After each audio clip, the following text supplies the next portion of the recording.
Hello everyone, how are you all? I hope you all are doing fine and आपकी exam की preparation अच्छी चल रही होगी।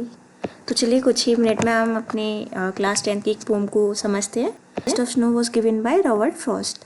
किसके द्वारा दी गई थी? रॉबर्ट फ्रॉस्ट के द्वारा। ठीक है। और रॉबर्ट फ्रॉस्ट कौन थे? He was an American poet. कौन थे? अमेरिकन पोइट थे। और ये किस लिए जाने जाते थे?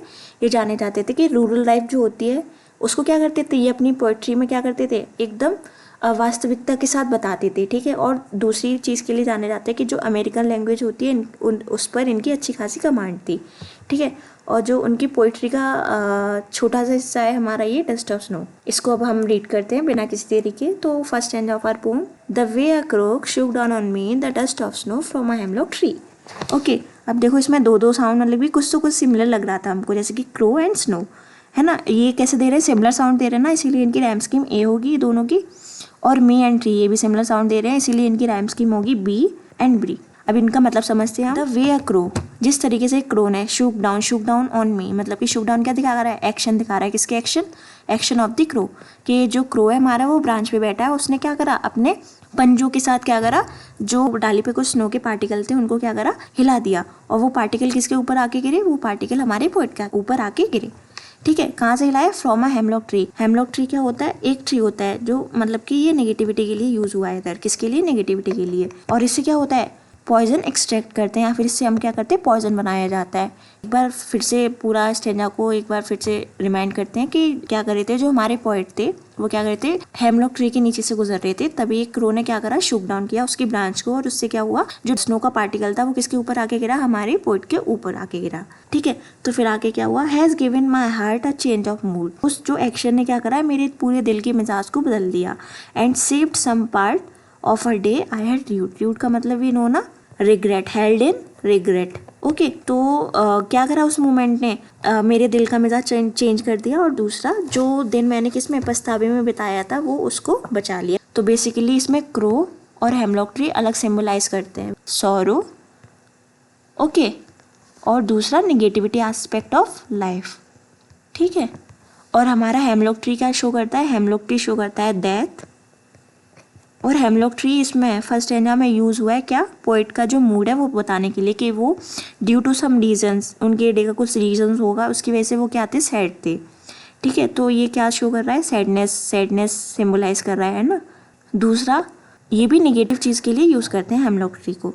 ठीक है। हैज़ गिवन माई हार्ट, वो मूवमेंट ने क्या कर दिया? ट्रांसफॉर्म कर दिया। क्या ट्रांसफॉर्म कर दिया? जो हमारे पोएट का जो मूड था उसको ट्रांसफॉर्म कर दिया।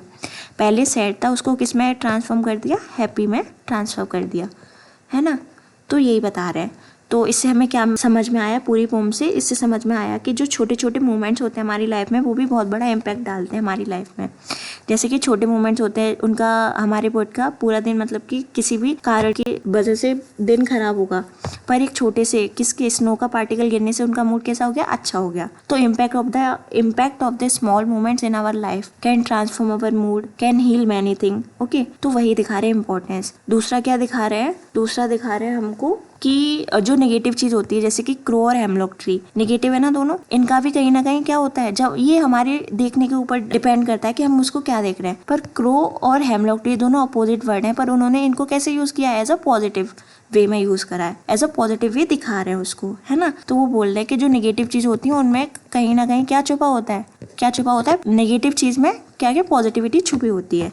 बस ये हमारे ऊपर डिपेंड करता है कि हम उसको कैसे देख। ठीक है। तो ये थी हमारी पोम। आई होप आप लोगों को समझ में आ गई होगी। तो चलो जल्दी जल्दी इसकी जो पोएटिक डिवाइसेस को डिस्कस करते हैं। तो राइम स्कीम सेकंड स्टैंजा की पहले मुझे राइम स्कीम बताती हूँ आपको। हर्ट एंड पार्ट, देखो ये भी दोनों सिमिलर साउंड है, तो इसकी भी राइम स्कीम सेम होगी। C and C, mood and dude, also giving the similar sound ना, तो इनकी भी राइम स्कीम क्या होगी? D and D. Okay.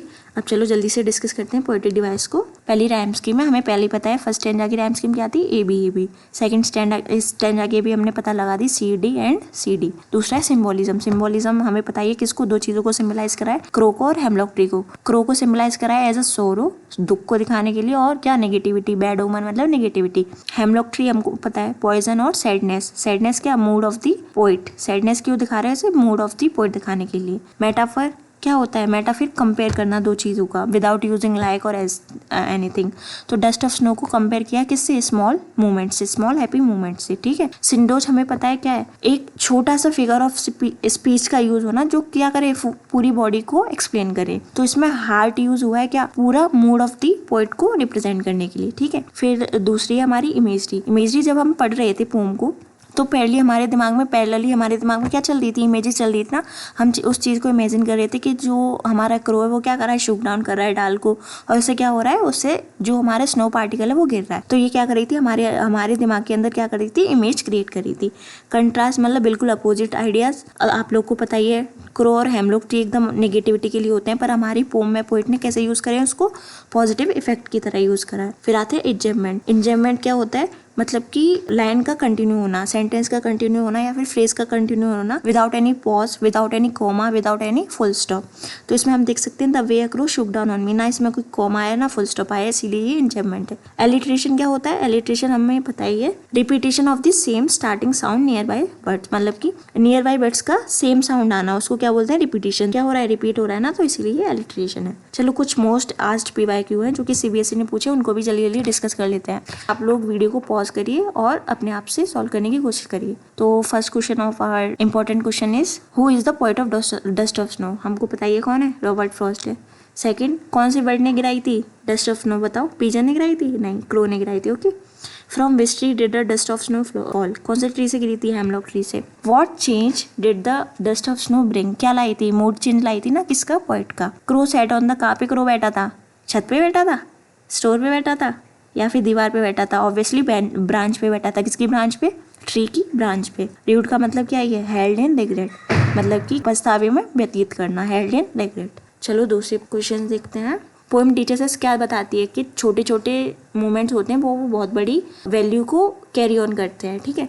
The poem is about small natural incident. What is a literary device used in dust of snow, dust of snow क्या है, dust of snow को compare कराएं तो इसीलिए ये मेटाफर यूज हुआ है। राइम स्कीम हमको पता ही है, AB CD has given my heart mean क्या है, इमोशनल चेंज दिखा रहा है ना। The crow and hemlock tree symbolise क्या, sorrow and sadness. The poet saved some part of किसका, क्या सम पार्ट किसका सेव करा, उसका बर्बाद हुए दिन का, र्यून मतलब कि क्या, बर्बाद हुआ। The dust of snow represent क्या, स्मॉल हैप्पी मोमेंट्स रिप्रेजेंट करते हैं। Okay. And other questions are what fell on the poet dust of snow, what was a poet mood before the incident, पता ही है कैसा था, सैड था, इसीलिए क्या यूज करा था हमने उधर, हेमलॉक ट्री का यूज करा था, है ना। The setting of the pome, ये इससे बिलोंग नहीं करता है आई थिंक, अगर करता है तो इसको बाद में देखेंगे हम। ओके। क्वेश्चन नंबर 18 है the poem shows that small moments can heal sadness. Okay. The poet's heart change because of a small natural incident. Which is the main message of the poem, क्या है बताओ main message, कि small incident होते हैं वो क्या लेते हैं, हमारे अंदर उम्मीद को ब्रिंग करते हैं, ब्रिंग आउट करके लाते हैं। ओके। तो I hope you people get to know the whole poem. और इसका अगर आप लोग डिटेल सेशन चाहते हैं तो कमेंट में अपने रिव्यूज़ को शेयर करें और लाइक करें, कमेंट करें, सब्सक्राइब करें। Okay, thank you to watch this session.